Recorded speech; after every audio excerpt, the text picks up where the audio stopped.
Pernah jadi ekonom Kementerian Keuangan. Assalamualaikum warahmatullahi wabarakatuh. Waalaikumsalam warahmatullahi wabarakatuh. Selamat malam. Jumpa lagi dengan saya Muhtar Marhum, akademisi pegiat literasi digital. Malam ini saya ingin berdialog, bincang-bincang dengan seorang pakar ekonomi. Beliau ekonom ya, dari Fakultas Ekonomi dan Bisnis. Program studi Ilmu Ekonomi dan Studi Pembangunan. Manajemen Pembangunan, studi Manajemen Pembangunan. Ilmu Ekonomi dan Studi Pembangunan. Ilmu Ekonomi dan Studi Pembangunan. Salam dulu ke pemirsa. Assalamualaikum warahmatullahi wabarakatuh. Malam ini saya ketemu dengan akan berbincang dengan sahabat saya Pak Muhtar Marhum, akademisi, juga YouTuber, alhamdulillah. Dan hari ini saya akan luangkan waktunya selama kurang lebih sejam untuk bicara mengenai ekonomi, pendidikan, dan alhamdulillah kita akan bahas hal-hal terkait dengan perkembangan terbaru soal pendidikan, ristek, kemudian bagaimana pemisahan di kementerian, dan juga kita akan bicara mengenai ekonomi. Iya, Pak Dr. Ahlis, beliau juga dalam kapasitas Associate Professor jabatan pangkat akademik di Fakultas Ekonomi dan Bisnis Universitas Sadulako. Selain akademisi, sahabat Ahlis juga tenaga ahli di Kementerian Keuangan ya. Apa coba sebut apa nama jobnya di sana, Pak? 2015 itu saya masuk di namanya Badan Kebijakan Fiskal, lembaga setara eselon 1A di Kementerian Keuangan, itu sebagai regional ekonomis namanya. Regional ekonomis. Jadi regional ekonomis itu sampai di tahun 2017. Kemudian setelah itu, setelah Ibu Sri Mulyani menggantikan Pak Bambang Brojonegoro, kemudian oleh Pak Sua pada waktu itu PLT kepala BKF, menjadi kepala BKF, kemudian berubah menjadi namanya Forum Ekonomi Kementerian Keuangan. Nah, setelah itu hingga sekarang mulai 2 tahun terakhir itu disebut dengan nama Lokal Expert Sulawesi Tengah, merangkap Regional Expert Sulawesi. Sulawesi. Menarik sekali. Kalau kita lihat perjalanan karir, baik background pendidikan maupun karir akademik, Bung Ahlis ini pernah kuliah di Prancis, di Eropa ya, cukup lama di Eropa, menyelesaikan magister ya, dan PhD S3 di Prancis ya, salah satu perguruan tinggi ternama di Prancis. Bisa ceritakan sedikit pengalaman belajar di Eropa, di Prancis, terkait bidangnya ini, ekonomi. Di Eropa itu, khususnya di Eropa daratan yang berbasis kepada sistem Frankofon, itu perkuliahannya sama saja juga dengan di negara lain. Ada yang namanya by course, kemudian coursework, ada yang profesional, kemudian ada juga yang by riset. Nah, hanya perbedaannya yang by course itu dia dominan kepada profesional, dan kalau di Prancis itu disebut dengan nama stagiaire. Stagiaire itu artinya magang. Kemudian hasil yang dia dapatkan itu ijazahnya namanya DSS. Jadi Diplôme d'études supérieures spécialisées. Ya, kayak Profesor Sukrumar ya. Ya, itu. Nah, bedanya dengan saya, Pak Nur Sangaji atau Pak Konder, DA. Ya. DA itu singkatan dari Diplom d'Etudes Approfondies. Magisternya ini Ya. itu adalah magister yang diberikan kepada tenaga profesional yang akan bisa lanjut ke S3. Oh iya. Jadi semua mata kuliahnya sudah dihabiskan di program magister. Iya. Begitu masuk ke S3 tinggal by riset. Oh, by research By, ya? by riset, full Oh, by berarti riset. Eropa, Inggris dengan Australia mirip ya, by Iya, research. Ya? by riset, conference. Hanya perbedaannya di sana baik di S2 maupun S3 itu agak keras. Kenapa kerasnya? Saya ingat betul supervisor saya itu bilang begini, letakkan, jadi dia bilang begini dalam bahasa Perancis, mettez votre valise derrière la porte de votre chambre. Artinya letakkan Anda punya koper itu di depan pintu Anda, di belakang pintu Anda. Iya. Nah, kenapa? Pilihanmu hanya dua, kamu pulang ke negaramu atau lanjut. Nah, setelah itu diceritakanlah bagaimana D-Day. D-Day itu pendaratan 6 Juni 1944, Ya. pendaratan Normandia. Ya, Normandia itu adalah wilayah pesisir Atlantiknya Prancis. Ada dua di situ provinsi di ini wilayahnya. Ada yang namanya Haute Normandie. Haute Normandie itu dataran tinggi Normandia, dan Basse Normandie, dataran rendah Normandia. Nah, kalau Anda baca Perang Normandia, saya diberikan dulu masih video, buku, saya sempat beli. Inilah cara kami mendidik Anda di sini. Tidak ada kata mundur. Kalau mundur, Anda ditembak oleh komandannya Anda dari ini. Begitu, maju terus. Mirip filosofi apa? Bugis Iya. ya, sekali layar Skala layar terkembang, pantang. Iya. Pantang sauh berlabuh, itu tidak. Jadi kalau Begitu. bicara kayak pahlawan perang yang terkenal Bonaparte ya. Itu Napoleon Bonaparte, Napoleon Bonaparte, yang wafat ya. di mana, di Pulau Etna. Karena- Perang Waterloo. Oh, Waterloo. Waterloo dengan Inggris itu sejarahnya ya. Ya. Tapi ini perang Normandia. Perang Normandia itu betul-betul Ada beliau falsafah. punya quote, ungkapan yang sekarang Iya. jadi viral ya. Beliau pernah katakan bukan banyaknya jumlah orang jahat Yang ada di dunia, tapi jumlah orang diam yang melihat kejahatan itu. Betul. Itu yang jauh lebih berbahaya Yang daripada Hmm. banyaknya jumlah orang jahat. Betul. Ya, kejahatan. Itu pernah beliau. Ya, kalau risetnya dulu terkait apa? Riset Kalau riset S3 saja langsung. S3 itu dia ruang lingkupnya itu terkait dengan moneter internasional. Jadi terkait dengan bagaimana volatilitas kurs. Nah, kemudian ini lanjutan sebenarnya dari S2. Oh iya. S2 itu ringkupnya ekonomi internasional, cuma spesifik ke perdagangan internasional, lanjut di moneter internasional. Di update ya. Nah, itu Di jadi upgrade. di upgrade ini. Memang kalau di ekonomi internasional ada dua. Perdagangan internasional dulu, baru moneter internasional. Iya. Nah, jadi soal fluktuasi kurs yang sekarang tiap hari saya Luar memantau. biasa wawasan global. Hmm. Jadi iya, kita bicara global, Iya. nasional dan lokal. Hmm. Jadi persaingan dagang, persaingan ekonomi, currency ya, valuta asing. Kan akhirnya Eropa bersatu, Uni Eropa ya. Iya. Dia punya mata uang sendiri, Iya. euro, menyaingi jauh lebih tinggi nilainya daripada dolar Amerika ya. Itu Inggris keluar ya, Sebenarnya bukan keluar. tidak masuk ya. Ada ruang lingkup. Inggris itu begini. Posisinya Inggris Brexit ya, Brexit. Jadi posisinya Inggris itu adalah bukan di penyatuan mata uang tunggal euro. Kenapa? Alasannya satu. Inggris itu adalah negara pertama kali yang menjadi negara industri setelah penemuan mesin uap oleh James Watt.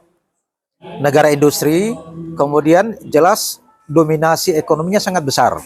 Jadi istilah hegemoni, Ya, hegemoni, hegemoni ekonomi, ya. ekonomi global, dia besar, dia dominan, maka pound sterling itu nilainya tinggi. Iya. Nah, nilainya tinggi. Jauh lebih tinggi ya. Satu pound sterling Mungkin- itu setara dengan 20.000 lebih dia. 27 kan, misalnya. 22. 22 ya. 22 ini Inggris. Jadi karena dia negara pertama industri. Kemudian negara-negara Eropa daratan ini mereka masing-masing punya mata uang sendiri. Nah, kemudian Eropa daratan. Eropa daratan. Tapi mereka pakai euro. Punya Punya mata uang sebelum sendiri. sebelum Oh, euro, sebelum euro. Jadi perjalanannya, background sejarahnya itu dari tahun 1957. Nah, namanya Treaty of Rome, Perjanjian Roma. Apa Turki kan masuk NATO ya? Turki NATO ya? NATO bukan tidak euro, masuk, ya. belum masuk sampai sekarang. Beda NATO dan Iya, euro ya. jadi 15 negara Eropa Barat 15 umumnya ya. itu 15. Eropa Timur sebagian ada Nah, ya. setelah ini menjadi Sedikit-sedikit itu yang- menjadi 27. Itu yang Rusia takutkan. Nah, itu jadi 27. Jadi Treaty of Rome itu tahun 57 adalah sebenarnya background-nya adalah background trauma atas perang. Ya Perang Dunia Kedua Perang ya. Dunia Satu, Kedua. dua. Perang Dunia Kedua. Nah, trauma atas Perang Dunia Kedua, kemudian antara Jerman dan Prancis pada 9 Mei 59 itu mereka bersepakat untuk membuat perjanjian mengenai atom. Nah, supaya apa? Untuk menghindari adanya perang ini. Ini kan background sejarahnya itu gini. Jerman itu pinjam pada negara-negara tetangga Eropa Barat, dia pinjam untuk bangun persenjataannya. Setelah itu senjatanya itu dipakai untuk menyerang negara-negara tetangganya itu yang memberikan pinjaman. Itu background sejarahnya itu. Iya, iya. Background sejarahnya. Iya. Nah, tentu kita lihat pada waktu itu misalnya ya sebelum sampai ke Hitler ada Laksamana Tirpitz pada waktu itu. Nah, kemudian setelah berunding terus menjadi misalnya tahun 92 ada yang namanya European Monetary System. Nah, sistem moneter Eropa digabung ini semua mata uang. Yang paling tinggi di Jadi daratan euro ya? belum sampai di sana, belum. Oh, Nanti 2004 ada transisinya, Iya, sejarah. Jadi Tapi itu langsung Inggris Brexit ya keluar. Inggris itu memang British exit. mata uangnya tidak bergabung di euro, tidak begitu dia punya tuh. Karena dia lebih tinggi, Iya. lebih tinggi. Dan dia tidak bergabung dengan euro juga. Tidak bergabung dengan itu. Jadi ada Uni Eropa. dia mengikuti kesepakatan namanya kesepakatan Schengen. Ah, Schengen. ini Schengen.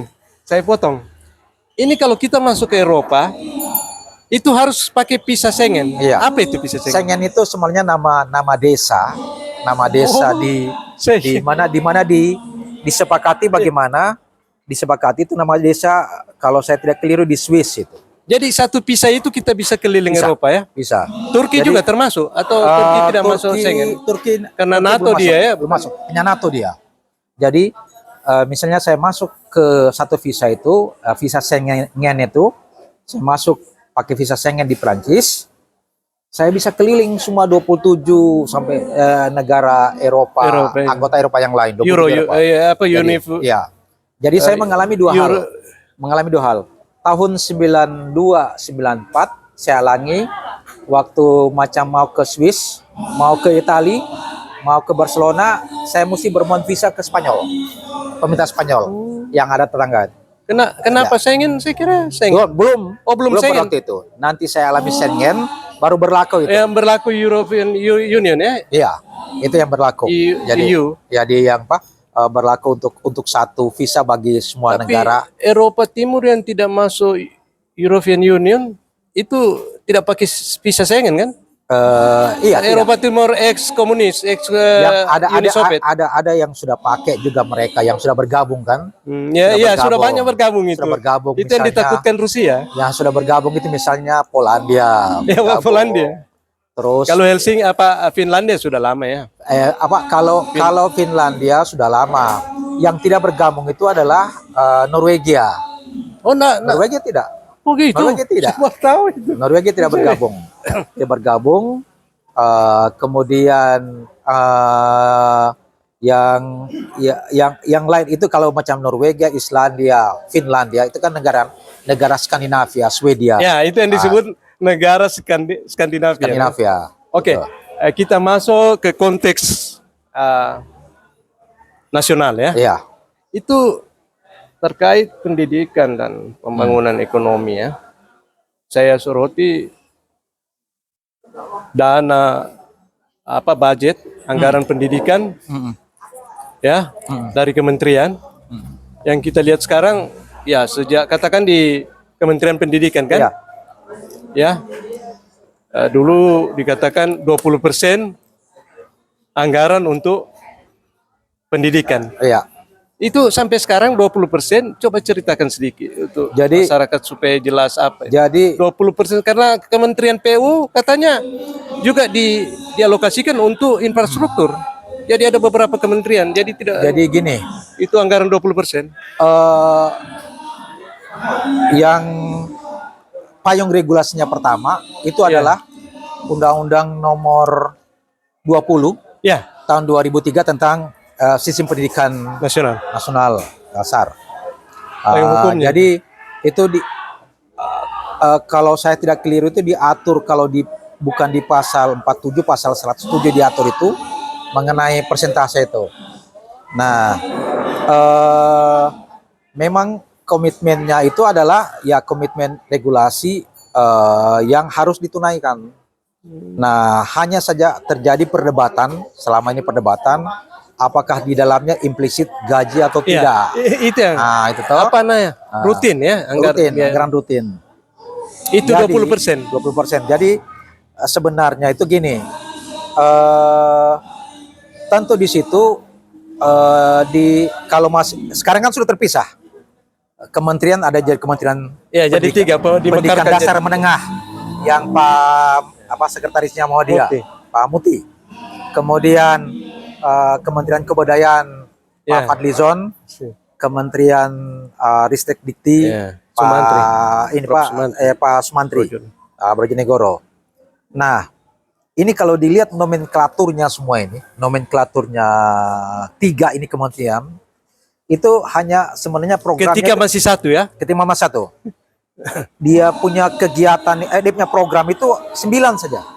Oh gitu. Hanya 9. Iya. Tapi kegiatannya yang banyak. Jadi kegiatan subkegiatan. Kalau kita lihat renstranya, rencana strategisnya ini. Kenapa?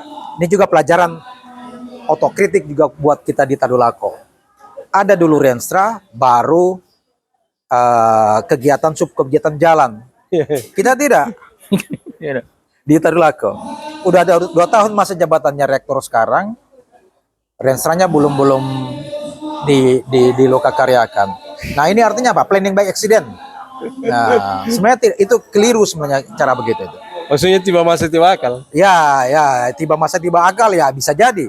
Tiba masa sebenarnya ya karena apa? Kami yang dampingi bagaimana penyusunan renstra, penyusunan dokumen perencanaan di daerah. Nah, dari 9 itu misalnya saya ngambil contoh program pendidikan vokasi. Itu yang kejuruan program pendidikan dasar dan menengah itu ada dari 9 itu. Terus juga ada yang program-program yang rutin melekat di Sekretariat Jenderal. Nah, sampai ke daerah sama juga 9 itu juga itu cuma dia terjabarkan dengan ini. Iya. Jadi tadi Oke. Iya. Jadi ada 9 program. Di dalam program itu ada kegiatannya, macam kegiatannya. Di dalam ada kegiatan subkegiatan dan disusun juga ada masing-masing indikatornya. Ada indikator yang mau dicapai. Nah, kita kenal ada yang namanya indikator kinerja utama, IKU-nya. IKU. Nah, kemudian ada indikator kinerja kuncinya, jabarannya lebih detail. Dan itu disusun direncanakan dari awal. Misalnya kita mau capai, misalnya di pendidikan, mau capai misalnya rata-rata lama sekolah kita itu peningkatannya berapa? Nah, peningkatannya berapa di situ? Untuk memproyeksikannya ini, dia tidak serta-merta langsung kita taruh-taruh angka begitu aja. Lihat historisnya, bagaimana proyeksi historisnya di masa lampau. Itulah yang kita gunakan basis historis untuk memproyeksikan ke depannya. Jadi gitu. Nah, kemudian setelah itu baru dilihat aspek tematiknya. Tematiknya misalnya ini pendidikan dasar.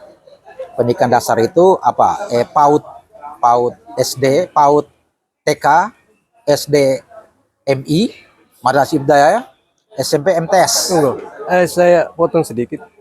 Jadi sebelum pemekaran kementerian menjadi 3, ya, tentu beda budgetingnya kan? Iya, Ya, pasti. dibayangkan seketika satu kementerian wilayah kerjanya luas, Iya. tapi budgetingnya yang tadi Iya. disebutkan. Nah, kira-kira kalau menurut Pak Ali sebagai ekonom dan akademisi, setelah pemekaran 3 kementerian ini, kira-kira menurut Pak Ali dari perspektif ekonomi, budgeting, bagaimana kira-kira pandangan? Nah, Bisa apa lebih efektif atau sebenarnya menentukan efektif tidaknya itu tentu kita patuh pada regulasi pertama. Patuh pada regulasinya itu yang tadi komitmen 20% khusus pendidikan saja. Nah, karena kenapa pendidikannya, falsafahnya itu adalah solusi paling tepat untuk keluar dari kemiskinan adalah pendidikan. Itu solusi paling tepat. SDM ya? SDM. Nah, kemudian untuk Ristek Dikti, kemudian untuk kebudayaan, tentu ini Pak, kebijakan pemerintahan sekarang yang menentukan itu persentasenya berapa untuk kebudayaan. Misalnya untuk kebudayaan, karena apa? Kebudayaan punya indikator juga. Misalnya indeks pemajuan kebudayaan. Itu komponennya banyak juga itu. Nah, dan ada payung regulasinya juga. Cuma berapa persentasenya anggarannya dari total anggarannya ini yang belum kelihatan. Menarik. Tadi Ali singgung mengenai fokus pada pendidikan, Iya. ya, SDM. Ya, kita lihat banyak pakar melalui evidence base kajian research mengatakan temuannya bahwa rata-rata negara maju banyak yang tidak punya sumber daya alam SDA yang memadai, tapi dia picu pembangunan di sektor SDM ya, human investment ya, Betul. investasi manusia, pendidikan. Ya, kita lihat Singapura, Jepang, Singapura, negara-negara Skandinavia. negara-negara Skandinavia. SDA-nya sumber daya alam Hampir tidak jauh di punya. bawah. Tapi ketika SDM-nya maju, negara itu maju. Iya. Bisa dijelaskan dari Iya. perspektif Jadi gini, pembangunan. saya ngambil contoh negara Skandinavia. Negara Skandinavia itu pendidikannya itu adalah sangat berbeda jauh dengan kita, sama dengan di Prancis juga. Kan? Iya. Dia tidak menekankan kepada banyaknya mata pelajaran. Nah, sewaktu saya ngambil S2 itu, pas di depan apartemen saya itu adalah taman kanak-kanak. Iya. Taman kanak-kanak saya perhatikan. Iya. Tanya pada gurunya. Mereka begitu juga di elementary schoolnya. Kami punya pelajaran di sini tuh hanya 5 saja. 5 saja. Terus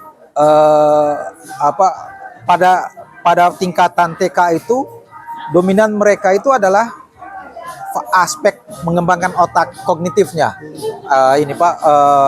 Otaknya anak-anak jadi bermain. Nah, saya punya teman dari Sulut, dari Unstrat. TK-nya di sana karena ngikut orang tuanya. Anak-anak. Di sana itu jadi masnya itu adalah masa bermain. Masa bermain. Iya, kelas 1, 2 sampai. Iya. Kemudian di tingkat SD itu tidak ditumpuk dengan berbagai macam PR. Iya. Coba lihat kita ya. Coba lihat mereka. Saya hanya 2 bedanya. Kayak Jepang juga gitu. Iya. Jadi kita itu ditumpuk dengan ada ini Pak, buku latihan, ada buku KLS, ada buku cakaran, akhirnya menumpuk di bawah itu. Ya kita punya siswa bisa bengkok belakangnya pakai rangsel. Kalau mereka pakai rangsel yang ditarik. Nah di situ semua makanya itu beda. Yang ada rodanya. Ya. Nah itu contoh yang saya perhatikan. Nah kemudian Kalau anggaran pendidikan di Indonesia, kalau Anda lihat ya, walaupun sudah dibagi, mungkin sebelumnya kan belum pemekaran. iya. Itu anggaran pendidikan tinggi dengan anggaran pendidikan dasar menengah bagaimana nih? Nah Kuotanya? jadi saya belum tahu pasti berapa proporsinya itu. Ya, Proporsinya berapa proporsinya untuk ini yang ini baik menengah dengan ini dengan pendidikan tinggi dan ristek. Cuma yang saya perhatikan itu adalah kalau misalnya proporsi riset kita termasuk kecil. Kecil Itu ya? kalau salah 0,8 dari PDB. Dari PDB kita. 0,8. Sama dari Itu PDB. di Prancis di mana? Bukan, di Indonesia. Kecil itu ya? Kecil. Idealnya berapa? Saya belum dapatkan pasti angka yang ideal. Kayak Singapura atau negara-negara yang jelas mereka jelas lebih tinggi daripada kita. sampai 5% Karena mungkin ya? karena riset mereka itu, jadi misalnya di tempat saya S2 ada, jadi saya kuliah di universitas kami itu ada 3 Universitas Grenada Nobel 1 khusus untuk basic science, termasuk pusat nuklir di sana. Saya Universitas Grenada 2 dan ada Universitas Grenada 3 untuk Fakultas Sastra, untuk sastra. Ya. Di sampingnya itu ada pusat riset Eropa. Hasil dari riset ini di basic science, hasilnya inilah yang dibawa di sini. Jadi sekaligus penelitian, pengabdian ada di sekitar situ. Nah itulah yang mereka kembangkan menjadi misalnya mereka untuk misalnya memproduksi jenis printer, jenis komputer, chip apa semua itu di mereka. Jadi selalu ada konsentrasi antara universitas dan namanya Teknopol. Oh, Iya, hubungan industri antara perguruan tinggi dengan perguruan tinggi. Ya, seperti Teknopark. Teknopark. Seperti antara misalnya di Amerika itu antara di Universitas Stanford kalau Amerika ya. Jadi ada pusat risetnya begitu. Ya, saya tertarik dengan pengembangan SDM tadi kan. Tadi karena sempat diangkat bahwa negara yang maju Ya karena SDM-nya human investment. maju. Kita juga ingin maju, banyak yang ingin sekolah tapi dengan financial support.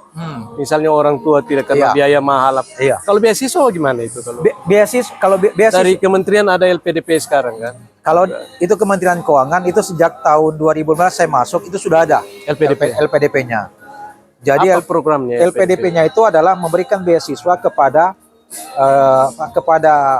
para fresh graduate kita yang 3 tahun terakhir S1 ya? untuk mereka lanjut S2 baik di dalam dan di luar negeri, mereka mencari sendiri. Jadi letter of unconditional LOA Ya. itu mereka cari sendiri. Letter of Universitasnya cari sendiri. Hanya pada waktu itu kelemahannya, saya ambil contoh misalnya ada teman saya 2, mereka tidak diikat untuk kembali ke Indonesia pada awalnya itu. Oh gitu. Buktinya ada teman itu sekarang bekerja Maksudnya dia dapat beasiswa itu LPDP apa? LPDP. Kan ada perjanjian. Saya juga bawa kontrak. Saya pada waktu itu belum tahu itu. Dapat beasiswa Australia. Sekarang. Sebenarnya saya bisa karena bukan beasiswa Indonesia. Nanti sekarang ada. Itu kan kontrak perjanjian harus pulang ke Indonesia karena ASN kan PNS. Tapi teman saya itu dia akhirnya bekerja di perusahaan itu awal-awal di perusahaan minyak di Mauritius. Iya, Mauritius. Nah, terus ada yang menjadi dosen di Universitas Nottingham cabang Malaysia. Nah, tapi setelah itu baru ketat. Nah, LPDP itu dengan data terakhir yang ada di Direktorat Jenderal Kekayaan Negara, Kanwilnya, itu jumlah beasiswanya semakin diambil, bukannya semakin berkurang, bertambah terus. Oh gitu ya. Iya. Jadi Jadi itu rezekinya para fresh graduate. Sudah setengah saja sekarang, yang yang menjadi karya siswa LPDP itu ada 320 orang. Yang alumni atau Ya, sementara studi? Bukan yang ada yang alumni, ada juga yang sementara studi. Baik dari Tadulako, dari PTS di sini yang 1,5 ya, toh. Gitu. Di data yang ada pada saya. 320 itu punya data ya? 320 ada dari ini di Kanwil Perbendaharaan ada. Oh, ada. Itu data bersumber dari ini Direktorat Jenderal Kekayaan Negara. Jadi persentasenya itu 1,5, itu 0,8 juga dari total keseluruhan 0,8. dari keseluruhan karya siswa LPDP. Iya. LPDP-nya yang ini, Pak, yang apa ini. Nah, itu saya gencar sosialisasikan pada ini, Pak, pada para mahasiswa khususnya Tadulako. Dan itu sebenarnya banyak kita punya ada di antara mereka punya alumni, misalnya ya. Dr. Nur Sehan itu. Alumni, iya. Iya. Kemudian ada misalnya mahasiswa bimbingannya Pak Halyadi. Oh, dari Yan. Di mana di Surabaya. Oh gitu. Ada bimbingannya Pak Mutar Lutfi di IPB. Alumni Yan. Pakai dana LPDP. LPDP. Oh, LPDP yang dalam negeri ya? Dalam negeri. Oh, Dalam iya. negeri. Ada juga luar negeri. Ya, di luar negeri kalau nggak salah anaknya Pak Nur Sangaji juga, si Reza. Oh, dia LPDP juga? Sepertinya LPDP. Ya, saya potong sedikit. Saya tertarik dengan beasiswa LPDP. Kenapa? Karena saya pengguna dana donasi dari negara asing. Itu. Kita kan punya beban. Oh, Anda itu pakai dana asing, tapi kan kerjasama karena kami ASN kan. Betul. Setelah saya dengar LPDP, ya biar bagaimana Anda bangga karena walaupun mau itu sumbernya dari utang atau pajak, tapi kan lebih kan Iya. daripada kita dibilang tergantung pada beasiswa asing apa. Sekarang dia punya dana itu yang data di DJKN itu 134 triliun untuk LPDP. LPDP. Dulu kan dikelola Kementerian Pendidikan kan? Sebelum yang itu kan? Itu saya belum tahu di Dikti. Itu. Yang di Dikti kan ditarik semua ke Kementerian Keuangan. Jadi Dikti sudah tidak punya beasiswa kayak dulu ya? Untuk dosen-dosen. Yang di LPDP semua. Saya tahunya hanya itu sudah melekat di Kementerian Keuangan. Iya, karena dulu kan Dikti akhirnya ditarik. Mereka yang sekolah di luar negeri juga yang terakhir kan mereka sampai ini. Mungkin karena dananya karena kemungkinan bisa itu beasiswa Dikti mereka bilang. Bukan ini karena idle money. Bisa jadi begitu. Oh. Nah, idle money, dana yang mengendap. Nah, dana mengendap ini kan sama dengan kalau istilahnya di data di Kementerian di istilahnya ekonomi publik sama dengan ini Pak, dananya itu uangnya itu stres untuk tidak dipakai. Iya. Nah, contoh. Jadi saya kembali kalau di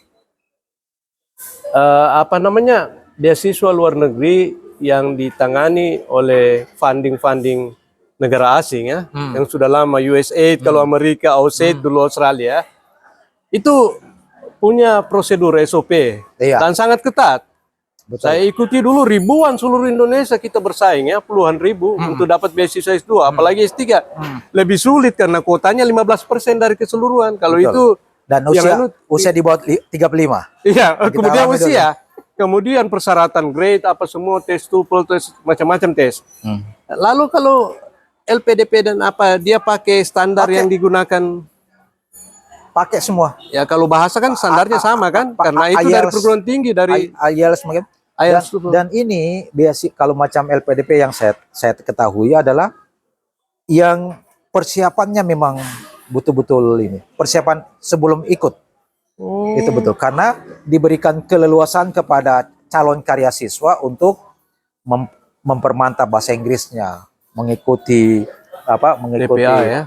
Tes potensi akademik, kemudian juga mengikuti seri ujian-ujian IELTS sama. Nah, cuma dia arahnya itu pada kemandirian, mencari sendiri calon supervisor baik master degree, cari sendiri. Bos, mandiri sekali ya. Nah, kalau beasiswa Australia, Amerika kan dia ada pre-departure training. Setelah lulus dikasih persiapan pre-departure training. Kemudian oleh yang menangani beasiswa itu, USAID misalnya atau USAID kalau Amerika, itu yang carikan menghubungkan kita dengan perguruan tinggi apa namanya target university. Ya. Itu yang saya alami juga di S2. Ya. Ada agennya. Jadi Kalau kami di Perancis kami calon pelamar ini yang penerima beasiswa tinggal tunggu panggilan. Betul. Kamu ditempatkan di universitas ini kamu. Itu yang ini yang di LPDP berarti cari perguruan tinggi dan cari supervisor pembimbing. Iya, yang mereka cari itu. Itu yang juga. Teman-teman yang saya tanyakan pada waktu awal-awal ya, yang ada yang belajar di Prancis, saya tanya beasiswa LPDP, kemudian mereka ini. Jadi betul-betul memang arahnya mandiri mereka. Ya tentu juga di sini harapan kita itu adalah sekembalinya mereka dari belajar di luar negeri, ya mereka bisa memperkuat sistem pendidikan kita, khususnya dari kebutuhan akan peneliti, supaya kita bisa masuk kepada solusi daripada permasalahan yang kedua, yaitu adalah sinergi antara hasil riset dan pengabdian. Selama ini kan hasil riset, pengabdian, kemudian pengguna di sisi ini Pak, user bagaimana menghasilkan industri hasil di industri. Nah, itu yang belum. Lalu saya mau tanya, kalau pembangunan infrastruktur pendidikan, laboratorium, ruang kelas dan lain sebagainya, penunjang ya. Bagaimana dari perspektif keuangan negara budgeting? Jadi karena ada yang dikeluhkan sekolah-sekolah atau perguruan tinggi tidak cukup infrastrukturnya, kurang memadai. Jadi sebenarnya solusinya itu adalah yang tadi, ini momennya sekarang ini. Kementerian yang baru sedang menyusun rencana strategisnya. Range-nya 2020 berapa? 24, 29 atau 29 oleh Kementerian Keuangan. Masing-masing kementerian. Oh iya. Jadi masing-masing kementerian. Tentu ada dulu mereka punya ini Pak, rencana pembangunan jangka menengah nasional 2025-2029 sama dengan daerah. Nanti juga ada ini Pak, rencana pembangunan jangka menengah daerah 2029. Nah, di situ prosesnya di situ penentuan programnya sudah ada, kemudian kegiatan ditentukan, kemudian di mana spasialnya, kemudian berapa besarnya dan indikatornya seperti apa. Ya, itu disusun dari situ, di pintu masuknya dari situ, kemudian baru dilihat. Tentu pada saat proses penyusun ini dilihat mana misalnya gedung yang sudah rusak ringan, rusak sedang atau rusak berat. Gedung SD, gedung SMP, gedung SMA, gedung perguruan tinggi. Itu ada. Nah, cuma di Indonesia ini berdasarkan Undang-Undang Nomor 23 2014 tentang pemerintahan daerah, ada kewenangan pendidikan dasar dan menengah, pendidikan dasar dan khusus TK PAUD, kemudian SD, MI, SMP, MTS itu ada di kabupaten kota. Sementara untuk ini pendidikan menengah ada di provinsi. Artinya SMP, SMA ya? SMA saja. Oh, SMA ya? SMA saja, SMA, SMK. Pendidikan dasar sebenarnya sampai SMP itu 9 tahun kan? Iya, 9 tahun. Jadi sampai SMP itu kewenangannya kabupaten. Tingkat 2. Kabupaten ya, kabupaten. Kabupaten. Tidak ada tingkat 2, sudah kabupaten. Ya, saya masuk ke tadi kita bincang-bincang global ya, di tempat studinya di Eropa bahkan secara global. Kemudian nasional, kemudian kita masuk ke yang lebih lokal. Sekarang jelang pilkada, pasti sebagai ekonom pernah baca visi misi kandidat. Mereka punya visi misi, mungkin juga mereka punya program pendidikan ya. Iya. Kalau menurut Bung Ahlis, calon Cakada ini kira-kira program mereka ke depan yang pernah mungkin sempat baca di koran apa mereka punya rencana ke depan ini jika terpilih sesuai dengan terkait dengan budgeting untuk pembangunan di bidang pendidikan di Sulawesi Tengah? Ya, jadi gini. Kalau yang you tahu terkait dengan misalnya Pak Ahmad Ali kan you. Ya, terkait dengan visi misi. Visi misi itu sebenarnya rujukan pusat, frame pusatnya itu sudah ada. Sudah ada frame dari. Jadi berbeda dengan. Tapi bukan top down, bukan di sifatnya. Dia mau dikatakan top down bisa iya. Kenapa? karena periode pertama kan periode 2005-2025. Ini sudah mau berakhir. Namanya rencana pembangunan jangka panjang nasional. Kalau di daerah rencana pembangunan jangka Dia panjang harus daerah. ikut di pusat. Nah, ikut di pusat.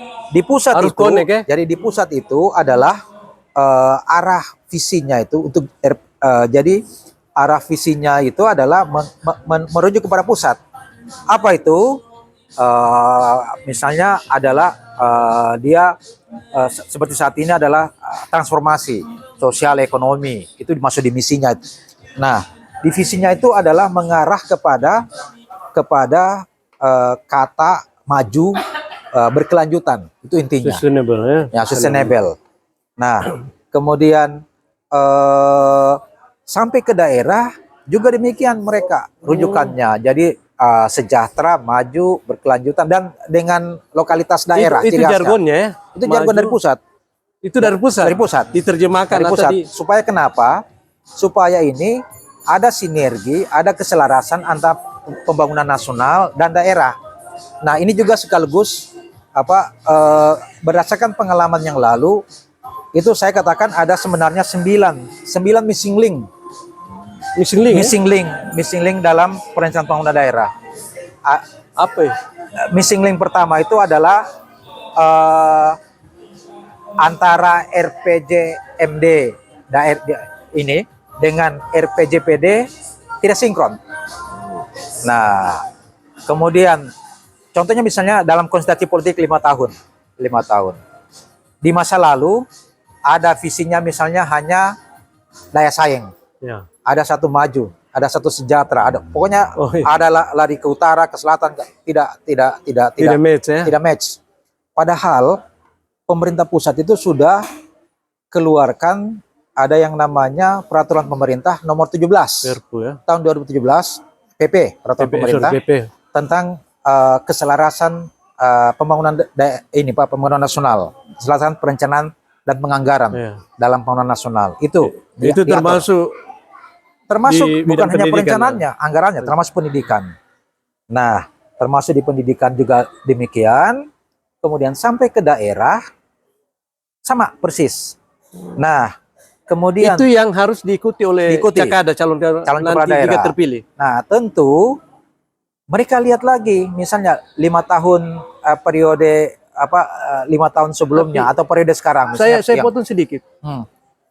Kalau kita berbicara needs juga kebutuhan kan, bukan wants. Kalau wants itu dari pusat keinginan, ya top down policy.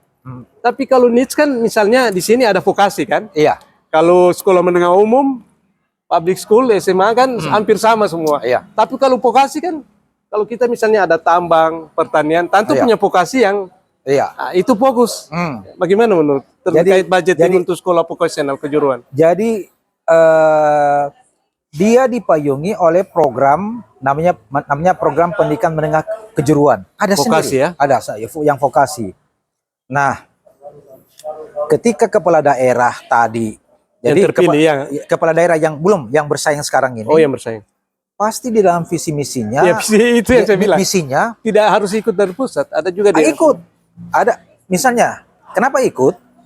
Karena mereka menyusun visi misinya berdasarkan isu strategis. Isu strategis itu adalah strategis nasional. Ya, bisa demikian.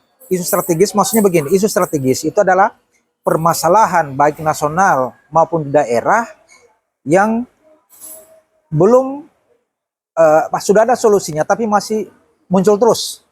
Itu isu strategis. Misalnya pendidikan, angka putus sekolah, kemudian kesehatan. Itu masih muncul terus. Jadi itu yang dirujuk oleh mereka sehingga mereka akan selesaikan 5 tahun. 5 tahun capaiannya seperti apa tentu dihitung dari indikatornya. Jadi gini, misalnya untuk ini Pak, untuk diambil contoh konteks Sulawesi Tengah, kita ambil contoh lokal. Di Sulawesi Tengah itu para calon kepala daerah baik bupati, wali kota, calon bupati, wali kota yang bersaing, tentu dia lihat datanya di masing-masing daerah. Berapa sih anak usia 7-12, ambil contohnya 7-12 yang tidak sekolah. Ini kan masalah tuh. Ah. Masalah. Sulawesi Tengah ini Oh, punya anak SD yang MI yang tidak sekolah. Saya lihat waktu debat Iya. Itu. pilkada. Kita ngambil contoh. Saya percaya dengan data misalnya nih Putus sekolah atau anak tidak sekolah. oh, Beda putus sekolah. beda putus sekolah dengan anak tidak sekolah saja itu ada 48.000 lebih. oh gitu. 31% 31. buka di Tidak 31% secara Sulawesi Tengah. signifikan itu kalau Sulawesi angka Tengah. statistik. Sulawesi Tengah Termasuk signifikan kan? buka jadi supaya percaya buka namanya https/portal PK Lebih dari BKKBN.go. seperempat ya? Iya. Lebih dari seperempat. Nah, itu Apa SD. penyebabnya kira? Nah, Apa karena ekonomi keluarga atau bisa satu diantaranya ekonomi Atau- keluarga. kan saya bilang tadi kalau pendidikan dasar wajib belajar kan sampai 9 tahun. Iya. Itu kan tidak dipungut biaya sebenarnya. Iya, betul. Bagaimana maksudnya kok? Nah, itu SD. SD itu ini kenyataan dari data SMA BKKBN. maksudnya? Belum SMA, belum saya bicara SMA. SMP itu lebih sedikit Yang yang tidak sekolah. oh begitu. Jadi yang tidak sekolah berarti itu ya data dari mana itu? BKKBN itu tadi makan saya katakan. Buka portalnya Kan BKKBN. ada dua data saya dengar. BKKBN Ada punya apotek. pangkalan data, punya data. Iya. Statistik BPS juga punya. Yang mana sebenarnya yang diikuti? Saya merujuk kepada BKKBN atau BPS? BKKBN saya pakai Oh gitu. yang terbaru karena dia selalu update. Dia punya kader di Tapi kan lapangan. kalau research kita BPS kan kalau iya bisa pakai BPS. data BPS lebih banyak yang Iya, bisa. Boleh juga dipakai BPS. Tentu yang ini Pak data kita bisa sandingkan. itu. Ya betul disandingkan. Kita sandingkan. Itu Tapi kita sandingkan cari tahu di mana mereka punya rumah. Sudah. Mereka punya itu. Kalau mau cari tahu mereka punya rumah, saya bisa merujuk Kami kepada kan kader research BKKBN. dan kami juga kebetulan juga ada proyek yang terkait dengan Iya. penganggaran pendidikan. Itu Ini mereka di mana? Di kota atau di yang anak-anak tadi? ada per masing-masing Atau di pedesaan di mana? ada per masing-masing kabupaten bisa dilihat. Bisa Ya, dilihat. kabupaten apa paling? Ya, Ada data? ini nih. Iya. Kira-kira kabupaten apa? Di Ini mana 17 itu? ini lihat datanya nih Ya. BKKBN. Kami Ini lihat. tadi saya bilang tadi 89 30%. Paling banyak itu Parigi Mautong 15.000. Rimo. Penduduk paling banyak di Sulawesi Sulawesi Tengah. Tengah 15.000. Populasi terbanyak. Iya. 34% dia. Nah, di sana daerah kaya, daerah pertanian, Iya pertanian. lumbung pertanian. Tapi kalau konsentrasi sekolahnya di pesisir, sementara ada masyarakat di pegunungan, oh, iya, berarti di bias, pegunungannya. Kemudian yang putus sekolah, Anda punya data? yang terkait? putus sekolah, saya punya tapi tidak update. Ya update. Lalu, Nah, Pak? SMP lebih sedikit. SMP itu hanya sekitar 9,6% yang tidak sekolah. Baru yang SD ini yang SD ini datanya SD. 89,446 ini ya. Nah, tapi nah, ini kan wajib belajar 9 tahun tahun. kan sudah lama sejak pemerintahan ya. Iya. Kalau saya tidak keliru sebelum reformasi sampai Sudah. itu tidak berubah kan? tidak berubah. Nah, di dalam kebijakan wajib belajar 9 tahun kan sudah include dengan biaya anak-anak Semua, iya. yang ditanggung oleh Hmm. budget dari pemerintah Iya. kan. Lalu kok masih ada? Makanya- Lalu yang disalahkan apa? Pemerintah atau Ya sebenarnya yang disalahkan jangan kita atau tidak serta orang merta. tua atau Kalau mau tanggung cari jawab dalam hal ini? ini persoalan tanggung jawab, ini persoalan semua ini tanggung jawab Pemerintah semua. daerah, Tanggung jawab kita juga orang stakeholder perguruan tinggi juga, ya. stakeholder semua, Pemangku kepentingan. pemangku kepentingan. Nah, mau lihat ini SMP nih. Coba lihat SMP ya. ya. Oh, kami SMP. punya data ini. Ini yang SMP. harus, ya. Jadi berbasis SMP data kalian. ya. SMP itu 9,1. Hah? Ada 13.000 saja. 9,1%. Yang Tidak sekolah. itu SMP. SMP. Sulawesi Tengah. Sulawesi Tengah. Wah, memprihatinkan. Nah, 9,1% lebih kecil dia. Ya lebih kecil dari dibandingkan tadi keseluruhan totalnya kan. Itu Itu daerah Parigi mana? Motong. Di mana? Yang banyak. Jumlah ya. 3.047 orang usia 13-15. Itu pendidikan dasar. SMP ini, SMP. SMP ya. SMP dasar, juga ya. Dasar lebih banyak lagi. Dasar lebih banyak ini. Ini dasar SD. Ya. Oke. Ya, ini SMA. Lihat ya, SMA. Ya.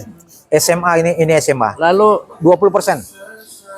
dari perspektif ekonomi, tentu berkaitan erat dengan human investment ya. Iya. Pendidikan itu adalah human investment, investasi manusia untuk pengembangan sumber daya. Iya. Kalau menurut Komi bagaimana dengan pemerintahan yang baru ini? Baik yang pusat maupun di daerah yang ke depan. Sebaiknya idealnya bagaimana mereka? Ya, Kalau Komi rekomendasikan, saya merekomendasikan mereka ini bersinergi. Jadi pemerintah kabupaten kota 13 kabupaten kota itu fokusnya pada kewenangannya SDMI, SMP, MTS. Itu itu pemerintah bukan kabupaten kota. Kabupaten tingkat 2. Tingkat 2. Provinsi fokusnya pada SMA SMK. SMA yang ada 29.000 lebih nih. Ini ada 20 yang 16 18 itu hampir ini. 29.000 lebih nih yang tidak sekolah. Tapi ada masalahnya sekarang kita. Yang paling banyak kita itu adalah hampir 67,99%.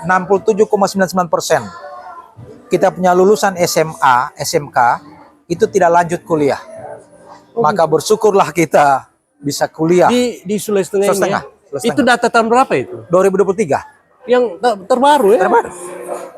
2023 Periksa di portal BKKBN. Biasa kalau kita data BPS, iya. biasa 1 tahun. Ya, ini jumlahnya. Baru jumlahnya ini. Ini yang tidak punya tidak lanjut punya kesempatan untuk kuliah. Ada 208.000 orang lalu lebih. Lalu kan begini. Biaya kuliah mahal ya. Iya. UKT. UKT. Tapi kan pada prodi tertentu memang mahal bersaing ya. Betul. Kalau misalnya kedokteran atau arsitek kan sudah paling murah 3 juta kan sekarang. Iya, kalau kedokteran sampai puluhan juta bahkan ratusan juta. Lalu kan ada bidik misi untuk orang miskin bagaimana? Itu kementerian yang bidik misi. Ceritakan dulu bidik misi. Bidik misi itu juga bisa menjadi satu dari beberapa solusi. Saya ngambil contoh ada mahasiswa saya namanya Vini dari Sulbar. Itu termasuk pintar. Anaknya itu di ekonomi, tapi sekarang sudah selesai. Keluarga. Ya, ekonomi keluarga kita bisa lihat. Di bidik misi itu kan ada syaratnya, misalnya ada foto rumah dan segala macamnya, bagaimana ekonomi keluarga. Tidak bisa dimanipulasi. Sama sekali tidak bisa manipulasi. Ada verifikasi tetap juga ada verifikasi validasi. Tetap juga itu masih tidak cukup. Tidak cukup, maksudnya tidak cukup bagi membiayai anggaran yang tadi 208 ini. Kita mesti optimalkan, misalnya di daerah kita ini kan ada industri misalnya tapi Morowali, kan ada Banggai. Corporate Social Responsibility. Iya, CSR. CSR itu Corporate Social Responsibility, tanggung jawab sosial. Dia tanggung jawab sosial itu langsung membiayai anak yang ekonominya lemah tadi, yang miskin tadi itu. Karena itu yang CSR, dia aturannya tidak bisa ditarik ke dalam APBD. Langsung membiayai, nggak bisa. Langsung dari perusahaan. Langsung perusahaan. Tidak bisa diserahkan ke Pemda untuk mengelola langsung membiayai. Jadi contohnya misalnya zamannya saya ingat zamannya di Morowali, Pak Taslim itu dokter spesialis itu dibiayai lewat dana CSR.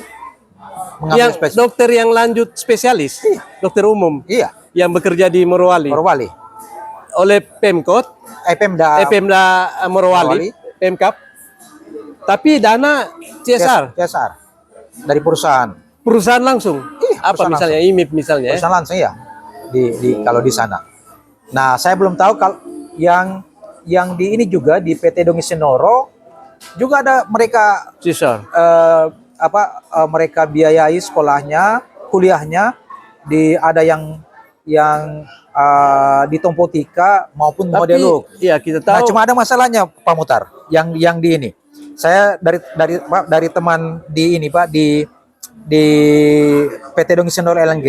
Ya. Yang kita punya generasi lulusan perguruan tinggi yang sudah dilatih, di magang, bekerja di Dongisinoro LNG. Itu ada yang ini, yang brain drain. Brain drain. Jadi itu juga kembali ke itu kan fenomena brain drain itu sempat ribut itu. Tapi brain drain dia kuliah di luar negeri, dapat kayak kami ya, beasiswa luar negeri, bukan beasiswa pemerintah. kemudian sesuka hati tidak mau pulang. Dapat kerja di luar negeri, kayak betul. Profesor siapa yang wamin sekarang, Stella. Pak Kristi, Iya. Pak. Iya. Fenomena begitu kan banyak, yang hebat-hebat, ya dapat kerjaan jadi dosen, jadi apa di luar negeri setelah selesai kuliah. Betul. Orang hebat-hebat orang Indonesia itu kan zaman Soeharto. Diaspora kan, diaspora. Diaspora. Saya kira bukan diaspora, brain. Kalau diaspora macam kasus Israel dulu, dia menyebar karena perang ya, tekanan menyebar kemudian kembalikan. Iya. Ya mirip diaspora. Tapi yang menarik ini mereka tidak kembali dan akhirnya tenaga-tenaga ahli Indonesia yang disekolahkan di luar negeri, beasiswa luar negeri maupun funding itu kan juga berpengaruh. Kalau mereka dikembalikan kayak zaman Iya. Orde Baru kan dari Jerman dari mana Habibie kalau tidak Habibie itu brain drain ya. Iya. Ini juga brain drain yang diceritakan. Iya. tadi. Yang saya branded maksudnya begini. Mereka sudah disekolahkan oleh misalnya dibiayai oleh Sponsor. oleh apa yang macam tadi contohnya tadi sebenarnya bukan brand drain itu. Dia dibiayai oleh PT Dongeng Sonoro, bekerja di sana. Kemudian ada tawaran dari perusahaan besar misalnya ya, perusahaan perminyakan besar, ya diambil. Dia tidak kembali ke sponsor tadi yang ke ini, tidak kembali. tapi kan ada kontrak kayak kami itu. penerima Saya belum beasiswa tahu. selalu ada kontrak kan, Ya, harus kembali. itu dia pendidikan. Perjanjian kan, kalau tidak ganti itu kembalikan itu Iya. dana selama. Tapi ini di swasta kan dia. Oh swasta ya, karena kami bekerja dulu di ASN Sonoro. kan, Iya. PNS jadi. Iya itu yang. Oh gitu ya. Nah, Iya. kita punya problem besar di situ itu dari SMA lanjut kuliah. Walaupun tidak semua orang kuliah. Cuma kita punya pendidikan itu belum, walaupun ada pendidikan kejuruan, tetapi memang menjadi masalah. Kenapa masalah? Karena pengangguran tertinggi di Sulawesi Tengah itu terjadi. Jadi penganggurannya 6,48%. 6,48% itu adalah pengangguran yang dialami oleh lulusan SMK. SMK SMK. berapa? 6,84. Tinggi juga itu ya. Tinggi. Karena SMK kan orientasinya siap kerja, kan. Beda karena dengan SMA kan. Dia akademik, jalur akademik. Ini jalur vokasi. Jalur vokasi Siap kerja. tertinggi penganggurannya. Ya. Nah, tapi ada yang kedua lagi. Berarti something wrong with the curriculum ya. Itu Berarti kurikulumnya tidak merespon industri pasar. industri pasar. Needs ya, kebutuhan. Jadi belum ada link and match antara Itu dunia yang akademik dunia industri. Prof Habibie bilang kan. Iya, itu. Harus ada link and match. Itu makanya kurikulum harus merespon ya. Harus needs ya, sesuai kebutuhan, Nah, bukan keinginan. yang kedua lagi dengan data pengangguran terbaru ini yang Februari 2024, angka pengangguran tertinggi kedua itu adalah pada lulusan perguruan tinggi. Hah? Lulusan perguruan tinggi. Berapa persen? 5 berapa? Pokoknya 5,46, pokoknya sudah You 5%. punya data? Ada data, Beb. Tinggal buka di BPS. Tinggal buka. Itu ketik di mana? Di Sulteng BPS. Sulawesi Tengah? Setengah. Data pengangguran Itu dari ada semacam pembagian dikotomi antara alumni PTN dengan PTS? tidak gabung. Daerah mana? Gabung. Oh, tidak ada pembagian. Gabung dia, nanti bisa dijabarkan sendiri per masing. Kemudian tahun berapa itu paling banyak? Kalau data pengangguran itu Apakah dia grafiknya naik atau menurun atau fluktuasi? Jadi tahun lalu angka pengangguran kita Datanya. itu ya datanya itu secara umum Sulawesi Tengah itu ada 2,95%. Tapi tahun ini penganggurannya naik 3,15. Nah, begitu dilihat lebih detail lagi pengangguran terdidik itu mendekati yang lulusan perguruan tinggi itu nomor 2 setelah lulusan SMK. Oh, itu anomali itu. Itu. Kok bisa ya? Nah, jadi gitu. Tadi saya kembali itu memprihatinkan ya. Itu jadi harus jadi atensi, jadi perhatian. Terkait beasiswa memang kalau kita bicara tadi beasiswa itu macam-macam kan. Ada yang dia tanggung semua kan, living cost ya, stipend ya, dia tanggung tuition fee, uang kuliah, living cost, biaya hidup. Tapi kan beasiswa di Indonesia, kalau di luar negeri kan dia tanggung semua kan. Semua tanggung. Kalau di sini kan menari Itu masa dia cuma tanggung tuition fee, UKT-nya saja, apa uang kuliah tunggal. Bagaimana Dia hidupnya? living cost-nya tidak. Itu Nah. yang saya bilang ini kayak setengah-setengah berarti. Iya, sebenarnya ada solusi jangka menengahnya adalah misalnya di wilayah Kabupaten Banggai. Ya. Kan ada gas di sana. Oh iya. Ya, bangunlah di sana di Padahal Politeknik atau SMK. ya, kayak di SMK. Morowali kan ada politeknik. Itu miliknya Kementerian Perindustrian. Negeri itu. Iya, perindustrian punya. Politeknik Logam Dasar. Oke. Nah, terus di Bangga juga begitu.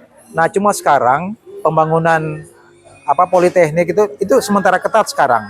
Kalau tidak bisa, solusinya adalah politekniknya melekat di misalnya Universitas Tompotika. Ini Tompotika ini kan kita Swasta. bisa proyeksikan swasta. Kita bisa proyeksikan menjadi PTN di masa datang. Bisa. Apa iya, saya kira gitu. Iya. Karena kita Solusinya. punya miskonsepsi ya. Iya. Kita lihat kan beda di Jawa kok kabupaten bisa akan juga bisa perguruan tinggi negeri. Di sini luar Jawa nanti jadi provinsi Jadi provinsi baru ini. ya. Apa daerah otonomi baru Iya, ya. iya. OB baru ada kayak Sulbar kan? Padahal, iya. Gorontalo. Baru. Baru ada universitas negeri. Betul. Dirubah itu paradigma. Iya, harus. Jadi kita punya cikal bakal Kayak itu. di luar negeri, kuliah, Anda kuliah di luar negeri. Biar di daerah kecil terpencil ada perguruan tinggi Ada. negeri dan kualitasnya sama Iya. dengan Misalnya saya kota besar. Saya di Grenoble itu daerah kecil itu. Ya, saya provinsi- kok Australia universitas kecil di Darwin di mana Iya. di Cairns, James Cook University Iya. itu universitas rektor UNHAS alumni James Cook University, kota kecil di Townsville di Betul. bagian utara Queensland. Nah, itu kualitasnya Nah, sama dengan ini yang di kita Sydney, di ini yang mana? kita mesti dobrak. Merata sama Jadi merata. kita misalnya Tompotika bisa negeri, Bisa jadi saya kalau saya kemudian dinegerikan Unsemar bisa bisa negeri. dinegerikan, Tol-Toli bisa dinegerikan. Al Muhajirin, yang Madako, Tol-Toli bisa Madako di bisa ini. Nah, tentu rombongan belajarnya dari mahasiswa ini mesti kita lihat. Iya. Ya, lihat itu. tergantung dari political iya. will ya. Nah, ya sebenarnya kita di sini jangka menengahnya politekniknya itu yang bisa ini. Politeknik misalnya kita bisa politeknik perikanan kelautan. Ya. Poso itu bisa politeknik pariwisata. Tentu mesti dia siapkan juga ini misalnya para tenaga profesional asesor di bidang pariwisata. Iya. Nah, walaupun tidak semua daerah Di ada politeknik. Unkri. Ada mahasiswa saya di Universitas Kristen. Kan pas ke Kompli kan Iya. dibangun pesantren untuk muslim, dibangun Universitas Kristen di Tentena. Bisa jadi negeri. Unkri bisa jadi negeri. Iya. Bisa jadi negeri semua. Kalau jadi kota madya misalnya, walaupun bukan jadi kota madya kan Bisa. menunjang. Karena mereka punya jaringan internasional saya. Iya, itu Iya Pak Alis, saya kira itu saja bincang-bincang malam hari ini. Malam minggu saya sudah menyita waktu. Ya, saya ucapkan terima kasih banyak kepada Pak Dr. Ahlis, sahabat saya, Associate Profesor, sudah bincang-bincang dari konteks global, nasional, lokal tentang pendidikan, ekonomi, pembangunan, beasiswa ya, iya. pembangunan infrastruktur. Terima kasih. Assalamualaikum warahmatullahi wabarakatuh. Waalaikumsalam warahmatullahi wabarakatuh. Jangan lupa tekan tombol subscribe, share, bagikan, dan lonceng notifikasi untuk mengikuti episode yang berikutnya. Terima kasih. Assalamualaikum warahmatullahi wabarakatuh. Selamat malam.